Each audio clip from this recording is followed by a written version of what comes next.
Hi, this week we're focusing on argumentative writing in preparation for the on-demand essay that you'll be writing for the EOC. By the end of this video, you should know what argumentative writing is, you should understand the elements of an argumentative essay, and you should be able to apply this information to an upcoming on-demand writing assignment. We will be pre-writing Wednesday and writing on Thursday. So what is an argumentative essay? An argumentative essay is when you are taking a stand on a claim, arguing that claim, and then you are going to acknowledge and refute the argument. So it's like writing a persuasive essay, but you're also acknowledging and refuting the opposing argument to make your argument stronger. So here's an example of an argumentative prompt. Technology is being used more and more in the educational setting. However, some people question whether this is good for students. Write an argumentative essay for your teacher expressing whether or not the district should embrace technology. Include relevant and specific details that support your claim. Address the opposing argument and use rhetorical devices as they are appropriate in your writing. So for the first box in your notes, that is for your intro. It's the first paragraph of your essay. You're going to start with a hook. Hooks could include an analogy or some sort of figurative language, an anecdote, which is a short personal story. It could also start with a fact, statistic, or a quote, or a staccato that was mentioned in last week's video, where it might be one single word like engaging, period, dynamic, period, fun, period. These are the characteristics that I look for in a good lesson. Those sort of things. Then you're going to narrow from your hook into your background information. So what does your reader need to know before buying into that argument? So for example, if I were writing about technology and education, I would then talk about how technology and education has evolved and changed. I might mention how the 21st century learner or student is different in today's society than it was in the past, and use that information to narrow down to my claim, which is what I'm arguing. So I would be arguing that we should embrace technology in the classroom in today's society to meet the needs of our students. In your second box, you're going to take notes on body paragraphs. So your body paragraphs are going to be structured just with that ACECE structure we've been focusing on all year. So you're going to start with a topic sentence that supports your claim. So if I'm arguing that we should embrace technology in the classroom, I might say one reason we should embrace technology in the classroom setting is because teachers are able to interact with their students outside of class and support them beyond that 50-minute class period. From there, you're going to go into your CECE. So my C's are those concrete examples that support the claim. We can't use quotes on an on-demand essay. We don't have a piece of literature we are referring to. Instead, you're going to be using concrete examples. So I might say, for example, teachers can have Twitter chats with their students outside of class to enrich their understanding of literature. My second concrete example might be that teachers are able to interact with students via the Remind app to remind them of homework, and now it has a new feature that you can chat back and forth and teachers can answer questions.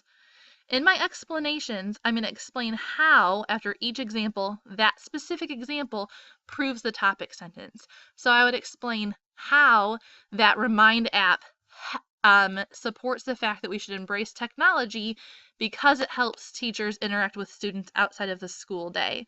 I would explain how the use of Twitter chats helps support the fact that we should embrace technology because outside of class, teachers are also able to help students go to that deeper level of analysis. In that next box, we're going to talk about elaborative techniques. So we have intro, body, now we have elaborative techniques. This language sounds different than something I might say in class, but it's on the scoring guide from the state. All they mean is when you're explaining your ideas in your body paragraphs that you are elaborating. You're developing and expanding those ideas. And they're specific with the use of some rhetorical devices. Rhetorical devices could be figurative language with the intent to persuade, things like rhetorical question, anecdote, which is that personal story, parallelism, and also the different appeals. There's logical appeal, which is the use of facts and statistics. Emotional appeal, which is where you're using a lot of figurative and sensory language to pull on the heartstrings of your readers. And ethical appeal, that's where you're going to be using credible sources to back up your argument. Make sure when you're thinking about your body paragraph, ACECE, that those E's are the bulk of your writing. Now in the fourth box of your graphic organizer is counterclaim. Your counterclaim needs to address the opposing argument.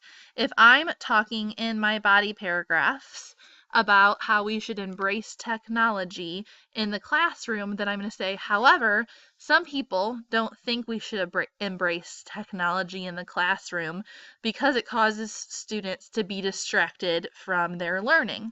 Then I might say, for example, some students feel compelled to use their technology in the classroom instead of focusing on the lesson. For example, I had some students who were FaceTiming from class. I had students texting or listening to the music, playing games.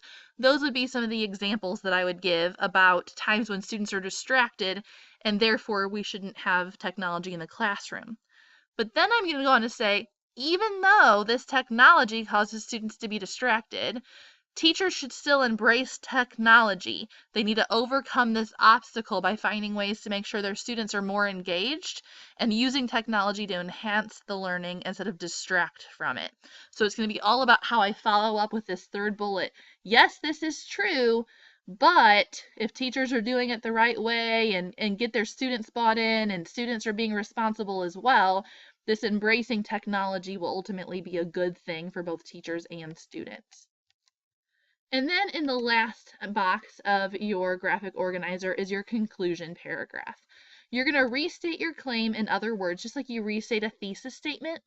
You're going to then restate each of your other points. This is your last chance to really drive that argument home. So give about a 1 to 2 sentence summary of each body paragraph. Lastly, you're going to paraphrase your counterclaim, and you're going to remind readers why this isn't as strong of an argument as yours is. And finally, you're going to end with food for thought. Why should the reader care about this topic? Or what lesson should they learn from this? Or what should they keep in mind in the future? Just like you start with a hook to pull readers in, you want to end just as strong. Sometimes readers actually connect back to that same either analogy or something they included in their hook. So at this point in this video, you should know what argumentative writing is. You should understand the elements of an argumentative essay, and you should be able to apply this information to an upcoming on-demand writing assignment.